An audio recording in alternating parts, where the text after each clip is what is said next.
Luke chapter 9. When Jesus had called the 12 together, he gave them all power and authority to drive out all demons and to cure diseases. And he sent them out to proclaim the kingdom of God and to heal the sick. He told them, "Take nothing for the journey, no staff, no bag, no bread, no money, no extra shirt. Whatever house you enter, stay there until you leave that town. If people do not welcome you, leave their town and shake the dust off of your feet as a testimony against them." So they set out and went from village to village, proclaiming the good news and healing people everywhere.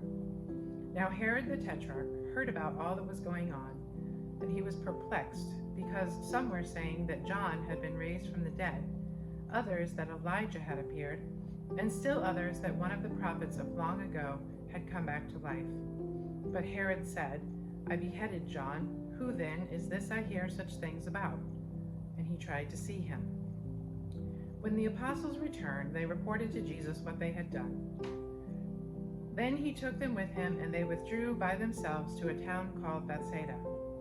But the crowds learned about it and followed him. He welcomed them and spoke to them about the kingdom of God and healed those who needed healing. Late in the afternoon, the 12 came to him and said, "Send the crowd away so they can go to the surrounding villages and countryside and find food and lodging, because we are in a remote place here." He replied, "You give them something to eat." They answered, "We have only 5 loaves of bread and 2 fish. Unless we go and buy food for all this crowd." About 5,000 men were there. But he said to his disciples, "Have them sit down in groups of about 50 each." The disciples did so, and everyone sat down. Taking the 5 loaves and the 2 fish and looking up to heaven, he gave thanks and broke them. Then he gave them to the disciples to distribute to the people.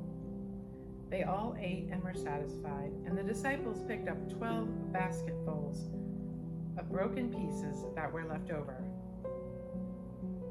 Once Jesus was praying in private, and his disciples were with him.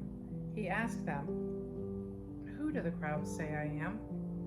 They replied, "Some say John the Baptist, others say Elijah, and still others that one of the prophets of long ago has come back to life." "But what about you?" he asked. "Who do you say I am?" Peter answered, "God's Messiah."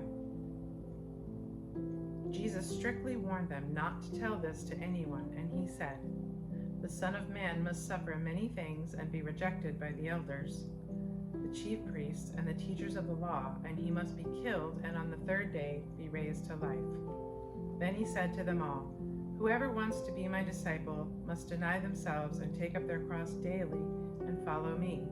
For whoever wants to save their life will lose it, but whoever loses their life for me will save it. What good is it for someone to gain the whole world and yet lose or forfeit their very self? Whoever is ashamed of me and my words, the Son of Man will be ashamed of them when he comes in his glory and in the glory of the Father and of the holy angels. Truly I tell you, some who are standing here will not taste death before they see the kingdom of God." About 8 days after Jesus said this, he took Peter, John, and James with him and went up onto a mountain to pray. As he was praying, the appearance of his face changed, and his clothes became as bright as a flash of lightning. 2 men, Moses and Elijah, appeared in glorious splendor talking with Jesus. They spoke about his departure, which he was about to bring to fulfillment at Jerusalem. Peter and his companions were very sleepy, but when they became fully awake, they saw his glory and the 2 men standing with him. As the men were leaving Peter said to him, "Master, it is good for us to be here. Let us put up 3 shelters, one for you, one for Moses, and one for Elijah." He did not know what he was saying. While he was speaking, a cloud appeared and covered them, and they were afraid as they entered the cloud. A voice came from the cloud saying, "This is my son, whom I have chosen. Listen to him."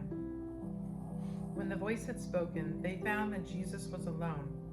The disciples kept this to themselves and did not tell anyone at that time what they had seen. The next day, when they came down from the mountain, a large crowd met him. A man in the crowd called out, "Teacher, I beg you to look at my son, for he is my only child. A spirit seizes him, and he suddenly screams. It throws him into convulsions, so that he foams at the mouth. It scarcely ever leaves him, and is destroying him. I begged your disciples to drive it out, but they could not." "You unbelieving and perverse generation," Jesus replied, "how long shall I stay with you and put up with you? Bring your son here." Even while the boy was coming, the demon threw him to the ground in a convulsion. But Jesus rebuked the impure spirit, healed the boy, and gave him back to his father. And they were all amazed at the greatness of God. While everyone was marveling at all that Jesus did, he said to his disciples, "Listen carefully to what I am about to tell you. The Son of Man is going to be delivered into the hands of men." But they did not understand what this meant. It was hidden from them, so that they did not grasp it. And they were afraid to ask him about it. An argument started among the disciples as to which of them would be the greatest. Jesus, knowing their thoughts, took a little child and had him stand beside him.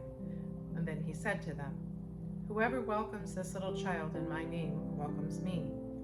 And whoever welcomes me welcomes the one who sent me. For it is the one who is least among you all who is the greatest." "Master," said John, "we saw someone driving out demons in your name, and we tried to stop him, because he is not one of us." "Do not stop him," Jesus said, "for whoever is not against you is for you." As the time approached for him to be taken up to heaven, Jesus resolutely set out for Jerusalem. And he sent messengers on ahead who went into a Samaritan village to get things ready for him. But the people there did not welcome him, because he was heading for Jerusalem. When the disciples, James and John, saw this, they asked, "Lord, do you want us to call fire down from heaven and destroy them?" But Jesus turned and rebuked them, and then he and his disciples went to another village. As they were walking along the road, a man said to him, "I will follow you wherever you go." Jesus replied, "Foxes have dens and birds have nests, but the Son of Man has no place to lay his head." He said to another man, "Follow me." But he replied, "Lord, first let me go and bury my father." And Jesus said to him, "Let the dead bury their own dead, but you go and proclaim the kingdom of God." Still another said, "I will follow you, Lord, but first let me go back and say goodbye to my family." Jesus replied, "No one who puts a hand to the plow and looks back is fit for service in the kingdom of God."